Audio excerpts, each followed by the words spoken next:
The rain fell like tears on the marble headstone at Graceland Cemetery in Atlanta.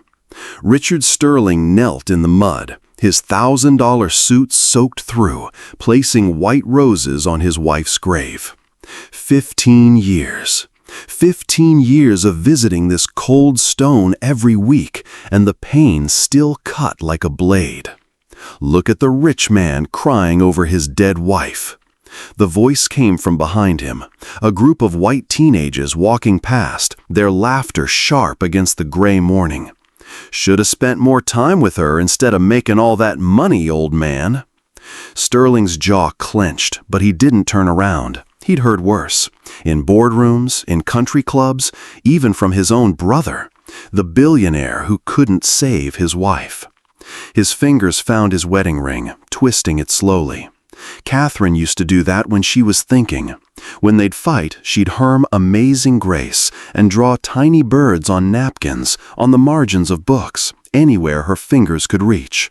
Always the same way, head first, then wings spreading wide. Always with his initial R beside each bird.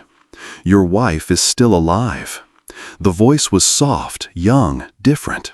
Sterling turned to see a 12-year-old black girl standing 3 graves away, her hands muddy from tending to the flowers scattered across the cemetery. Her grandmother worked here. He'd seen them before. The old woman always nodded respectfully when their paths crossed.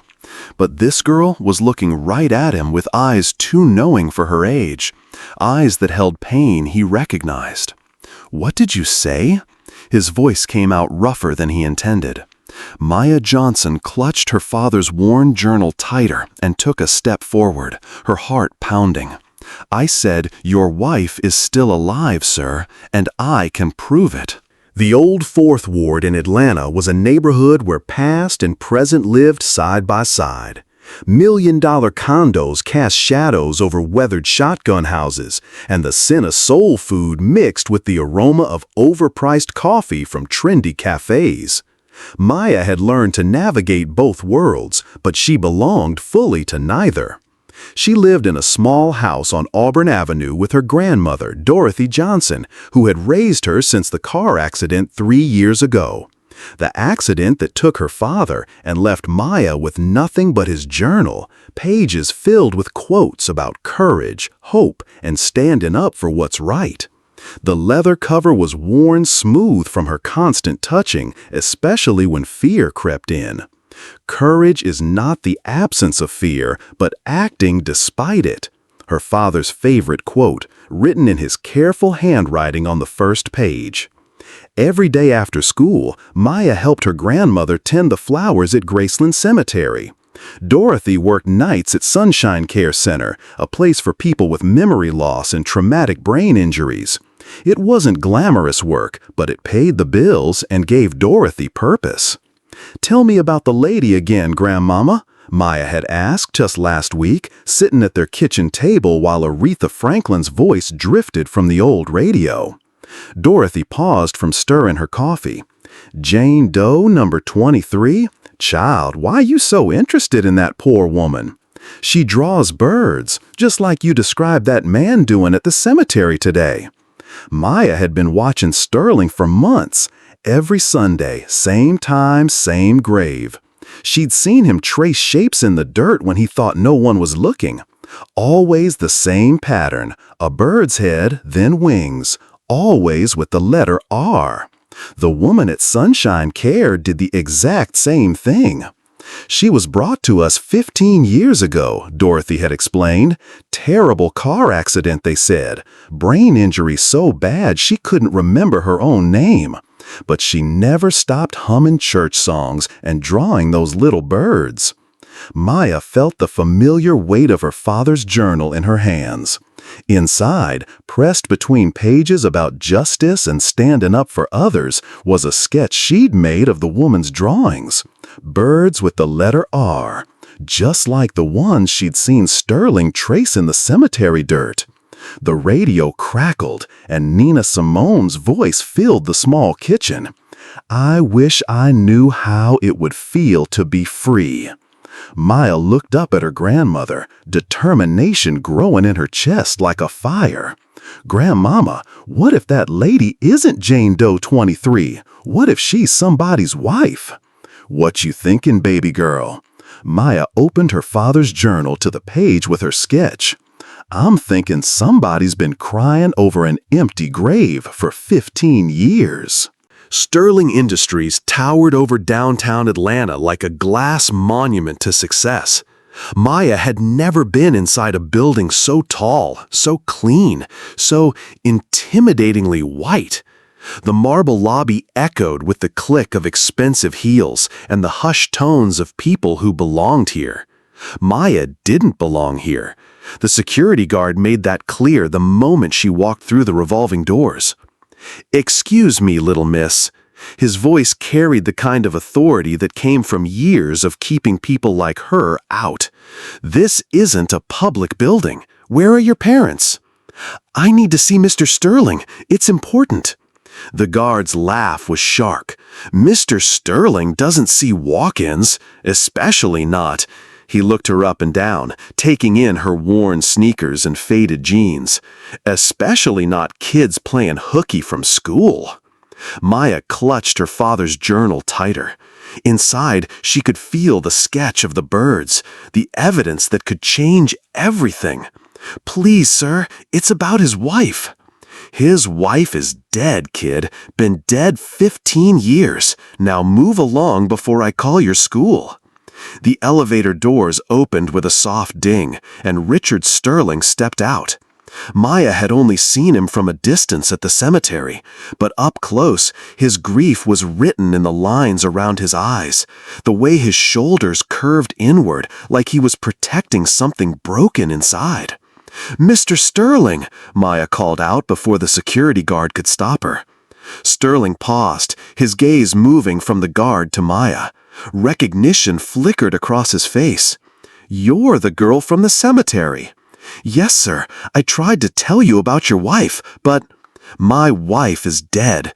His voice was flat, final. "I buried her myself." Maya stepped forward, her heart hammering against her ribs.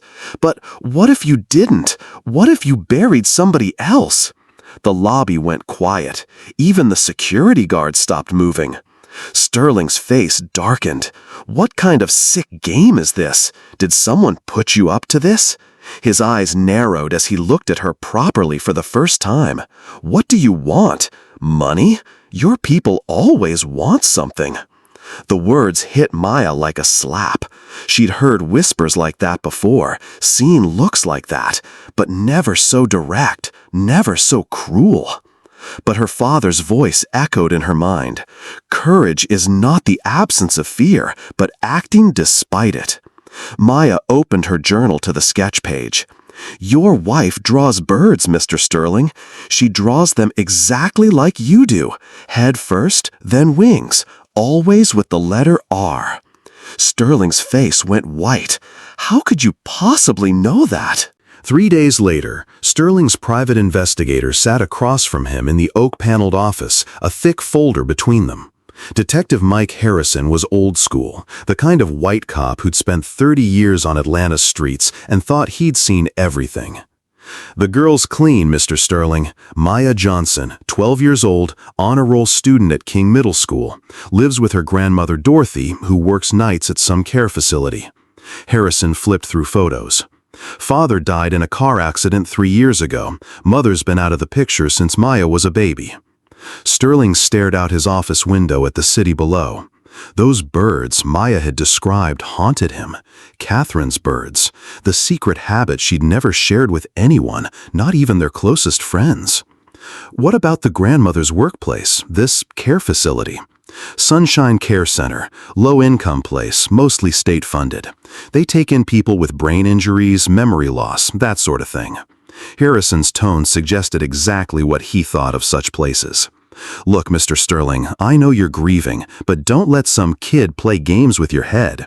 These people, they see dollar signs when they look at men like you." "These people." The phrase hung in the air like smoke. Sterling's phone buzzed. His brother Robert's name flashed on the screen, but he didn't answer. Robert had been calling all week, ever since word got out that Sterling was chasing ghosts with some black kid from the projects. That evening, Sterling found himself driving through Maya's neighborhood. The old Fourth Ward at sunset looked different from his penthouse view. Smaller houses with well-tended gardens, kids playing basketball in driveways, the smell of barbecue drifting from backyard gatherings. It looked like community, like the kind of place Catherine had always wanted them to move to before her social circle convinced her otherwise. He parked outside Maya's house and sat in his Tesla, watching through the kitchen window. Maya sat at a small table with an older black woman, her grandmother, doing homework. The scene was so normal, so innocent, that Sterling felt ashamed for suspecting her motives. His phone rang. Robert again. "Richard, what the hell are you doing?" His brother's voice was sharp with frustration. "Security footage shows you've been sitting outside some girl's house for 20 minutes. People are talking." "Let them talk. This is insane. You're risking everything we've built because some kid told you what you wanted to hear. Catherine is dead, Richard. She's been dead for 15 years. When are you going to accept that?" Through the window, Sterling watched Maya hold up a drawing. A bird, wings spread wide, just like Catherine used to draw. "What if she's not?" Sterling whispered into the phone. "Then you're losing your mind." Maybe he was, but as Maya looked up from her homework and saw him through the window, offering a small, hopeful wave, Sterling realized he didn't care. He waved back. Sterling couldn't sleep. For 3 nights, he'd lain awake staring at the ceiling of his empty penthouse, Catherine's words echoing in his memory. "I wish we lived somewhere with real neighbors, Richard, somewhere we could know people's names." He'd dismissed it then, focused on building his empire. Now, at 2 a.m. on a Thursday morning, those words felt like a judgment. His phone sat on the nightstand, Detective Harrison's report beside it. Clean family. Honor student, dead father. Everything pointed to Maya being exactly what she appeared to be, a grieving child who'd lost her dad and somehow thought she could help another grieving soul. But those birds, those damn birds. Sterling threw on clothes and drove through empty Atlanta streets to Sunshine Care Center. The building squatted in a forgotten corner of the city, its parking lot cracked and weedy, a far cry from the medical facilities where his money usually took him. A night security guard looked up from his newspaper. "Help you, sir?" "I need to see someone, a patient." Sterling's voice caught. "Jane Doe, number 23. The guard studied him with tired eyes.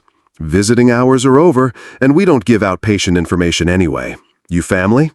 Sterling almost laughed. Family? He'd spent 15 years believing he had no family left. I might be." Something in his voice must have reached the guard. "Look, man, I can't let you in, but I can tell you this much. The lady in 23B, she's been here since I started this job 10 years ago. Sweet woman, brain injury from some accident way back. Never had a single visitor that whole time." Never had a single visitor. Sterling's chest tightened. If that woman was Catherine, she'd been alone all these years while he grieved over an empty grave. "She draws," Sterling said quietly. "Little birds." The guard's eyebrows rose. "You know about the birds?" "Yeah, she's always drawing those. Birds and the letter R. Nurses think it's just random scribbles, but..." He leaned forward. "Between you and me, sometimes when she draws that R, she gets this look, like she's trying to remember something important." Sterling felt the world tilt. "Can you tell me anything else about her? Anything at all?" "Well, she loves music, gospel music especially. Sometimes we play Amazing Grace during activities, and she gets real peaceful, starts humming along." The guard glanced around, then whispered, "And sometimes, late at night when I'm doing rounds, I hear her talking in her sleep. She says, 'Richard,' clear as day, over and over. 'Richard, come back.'" Sterling's knees buckled. He grabbed the desk to steady himself. "Sir, you okay?" Sterling looked up at the guard, tears streaming down his face. "What's your name?" "Marcus Williams." "Marcus, I need you to call that little girl, Maya Johnson. Tell her..." Sterling's voice broke. Tell her she was right. Generate a standard American English for this story. The voice should be from a middle-aged male with a deep, resonant, calm, confident, and warm tone. The reading pace should be 115% faster than normal, yet remain natural and articulate, as if someone is engaging in a direct conversation while storytelling.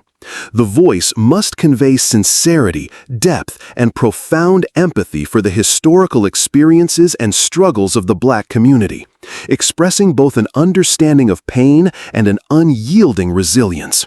When reaching sections that are calls to action, use a bold and powerful intonation.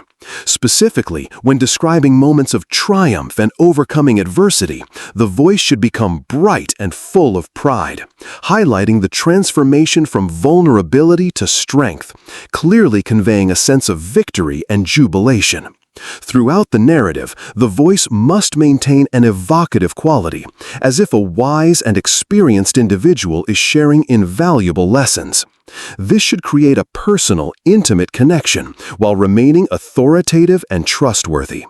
Incorporate meaningful pauses at key points to allow listeners to reflect and fully absorb the message, ensuring they remain engaged from beginning to end.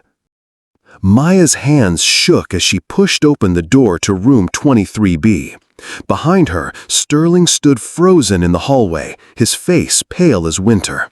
Dorothy squeezed Maya's shoulder, whispering, "You sure about this, baby girl?" Maya clutched her father's journal. Inside, pressed between pages about courage and justice, was the sketch she'd made of the woman's birds. The same birds Sterling drew in cemetery dirt. "I'm sure, Grandmama." The room smelled like antiseptic and old flowers. Afternoon sunlight streamed through windows overlooking a small garden where a woman sat in a wheelchair, her silver hair catching the light. She held a crayon in one hand, a piece of paper in the other. Drawing birds. "Catherine?" Sterling's voice was barely a whisper. The woman looked up, her blue eyes cloudy but kind. She tilted her head like a curious child. "Hello, are you here to see my birds?" She held up her drawing, a small bird with wings spread wide, the letter R carefully written beside it. Sterling stepped closer, his movements careful, like approaching a wild creature that might bolt. You draw beautiful birds." "Thank you." Her voice was soft, musical. "I don't know why I draw them. They just come to me. And this letter, it's important, but I can't remember why."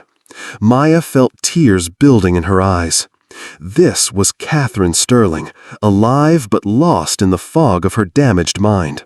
She looked at Sterling, whose face was a map of 15 years of grief and sudden, impossible hope. "Ma'am," Maya said gently, "do you know any songs?" Catherine's face brightened. "Oh yes, I love songs, especially the old ones. They make me feel peaceful." She began to hum, her voice clear and sweet. "Amazing grace, how sweet the sound." Sterling's knees nearly buckled. That voice, he'd heard it 1,000 times, in their kitchen, in their car, in their bed on lazy Sunday mornings. "That saved a wretch like me," Catherine continued singing, her eyes closing as the melody carried her somewhere else. Sterling's voice joined hers, rough with emotion. "I once was lost, but now am found." Catherine's eyes snapped open. She stared at Sterling with sudden intensity, her head tilted as if hearing something just beyond reach. "Was blind, but now I see," they finished together. For a moment, the room held its breath. Catherine reached out with trembling fingers and touched Sterling's cheek. "You have a kind face," she whispered. Have we sung together before?" Sterling covered her hand with his own. "Yes, my love, we have." But the moment slipped away like water. Catherine's eyes clouded again, and she returned to her drawing, humming softly. Maya watched Sterling's heart break and mend simultaneously. "She's still in there, Mr. Sterling. We just have to help her find her way back." 2 weeks later, Sterling had become a fixture at Sunshine Care Center. Every morning at 10, every afternoon at 3. He'd read to Catherine, bring her flowers, sit quietly while she drew her endless birds. But she remained politely distant, treating him like any other kind stranger. The breakthrough came on a Tuesday that started like any other. Maya arrived after school to find Sterling slumped in the visitor's chair, his face buried in his hands. In the corner, his brother Robert paced like a caged animal, his expensive suit and sharp tongue completely out of place in the humble care center. "This is insane, Richard," Robert's voice cut through the peaceful afternoon like a blade. "You've been coming here for 2 weeks, throwing money at this place, acting like some brain-damaged woman is your wife. It's pathetic." Maya felt anger rise in her chest. She'd seen that look before, the way Robert's eyes swept over the modest facility, over Dorothy mopping floors in the background, over Maya herself with barely concealed disgust. "She's not brain damaged," Maya said quietly, stepping into the room. "She's hurt. There's a difference." Robert whirled around. "Oh, great, the little puppet master is back." His voice dripped with condescension. "Tell me, kid, how much is this charade worth to you? What's your angle?" Sterling looked up sharply. "Robert, don't." "Don't what? Don't call out the obvious con? Richard, this girl is playing you like a fiddle. She's got you convinced that this random woman is Catherine, so you'll throw money at her family. It's the oldest trick in the book." Maya felt the familiar sting of tears, but behind them rose something stronger. Her father's voice echoed in her mind, and she opened his journal to the page she knew by heart. "My father used to say that courage isn't the absence of fear," Maya said, her voice growing stronger with each word. "It's acting despite it. And he also said that the color of someone's skin doesn't determine the size of their heart." She walked to Catherine, who had been drawing quietly through the entire confrontation. The older woman looked up with those kind, cloudy eyes. "Ma'am, there's a man here who loves you very much. He's been hurting for 15 years because he thought you were gone. And there's another man here who thinks love isn't real if it doesn't look the way he expects it to." Maya began to hum the melody they'd sung together before. Catherine's face lit up with recognition, and she joined in, her voice clear and true. As their voices rose together, Catherine suddenly stood, her gaze shifting past Maya to Sterling. But then she saw Robert, his sneer, his dismissive stance, and something fierce awakened in her eyes. "Don't you dare speak to that child that way," Catherine said, her voice sharp with protective fury. And in that moment of defending Maya, 15 years of fog lifted. "Richard," she whispered, turning to her husband. "Oh my God, Richard, is it really you?" The room fell silent except for the sound of Catherine's quiet sobs as 15 years of lost memories came flooding back.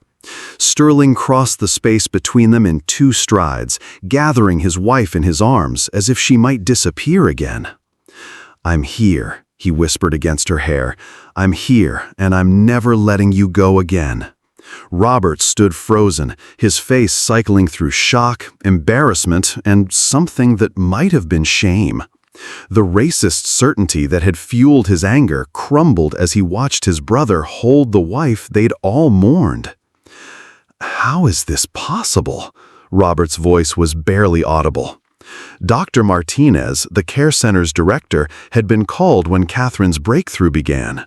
She stood in the doorway now, clipboard forgotten, tears streaming down her face. "Sometimes severe trauma creates walls in the mind," she explained softly, "and sometimes love and the right emotional trigger can bring those walls down. We've seen it before, but never quite like this." Catherine pulled back to look at Sterling's face, her hands tracing the lines that 15 years had carved there.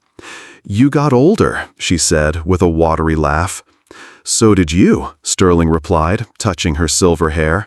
"You're still the most beautiful thing I've ever seen." She turned to Maya, who had been watching from the corner with Dorothy, both of them crying openly. "And you, little angel, you brought him back to me." Maya stepped forward, her father's journal still clutched in her hands. "Actually, ma'am, you brought yourself back. When you stood up for me, when you remembered who you really are." Catherine knelt down to Maya's level. "What's your name, sweetheart?" "Maya Johnson." "Maya," Catherine smiled through her tears. "Do you know what that name means?" Maya shook her head. "It means illusion. But you, my dear, helped us see through the illusion that love can be broken by time or injury or hate." Catherine looked meaningfully at Robert, who had the grace to look away. "You showed us that love just is." Sterling placed a hand on Maya's shoulder.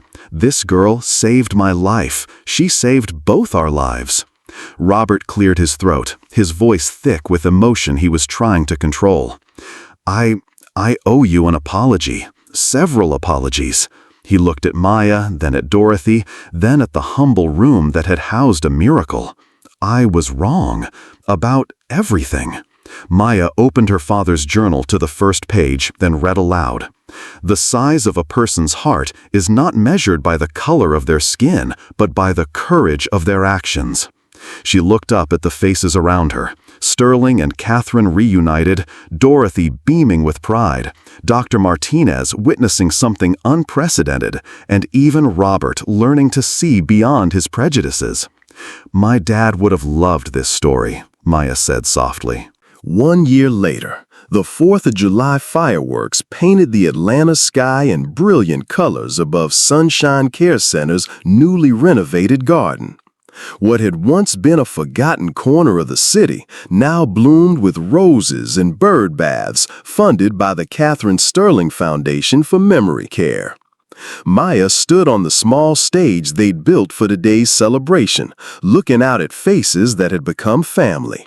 Catherine sat in the front row, her silver hair gleaming under the string lights, holding Sterling's hand. Her recovery had been gradual but steady, some memories still foggy, but her spirit burning bright as ever. Dorothy beamed from her seat of honor, wearing the new dress Maya had bought her with money from her college scholarship fund. The Maya Johnson Scholarship for Courage and Compassion, as Sterling had named it, would cover everything through medical school. Even Robert was there, looking genuinely happy for the first time Maya could remember. He'd thrown himself into the foundation's work with the zeal of a convert, funding programs at 3 other care centers across the South. "A year ago," Maya began, her voice carrying clearly across the crowd, "I was just a scared little girl who missed her daddy. I thought courage meant not being afraid. But I learned something that changed everything." She held up her father's journal, its worn leather cover now supplemented with new pages, pages filled with stories of recovery, reunion, and redemption. "I learned that courage isn't about not being scared. It's about caring more about someone else than you care about your own fear. It's about seeing people not for the color of their skin or the size of their bank account, but for the size of their hearts." Maya's eyes found Catherine, who nodded encouragingly. "My dad used to say that love is the only force strong enough to break down walls, walls of prejudice, walls of fear, walls built by time and trauma. Today, we celebrate not just America's independence, but our independence from the things that try to divide us." She opened the journal to a new page, one she'd written just that morning. "Today, I want to add something new to my father's book, something I learned from all of you." Maya's voice grew stronger, carrying across the garden, where black and white faces, rich and poor neighbors, young and old friends all listened as one. "Amaze and grace, how sweet the sound that saved a wretch like me. I once was lost, but now am found, was blind, but now I see." As Maya sang, Catherine's voice joined her, then Sterling's, then Dorothy's. Soon the entire crowd was singing, their voices rising with the fireworks toward a sky that knew no color, only light. Maya looked up at those bursts of brilliant color and whispered, "Thank you, Daddy. Thank you for teaching me that the smallest birds can have the biggest wings." Above them, a flock of real birds took flight, circling once before disappearing into the infinite Atlanta night.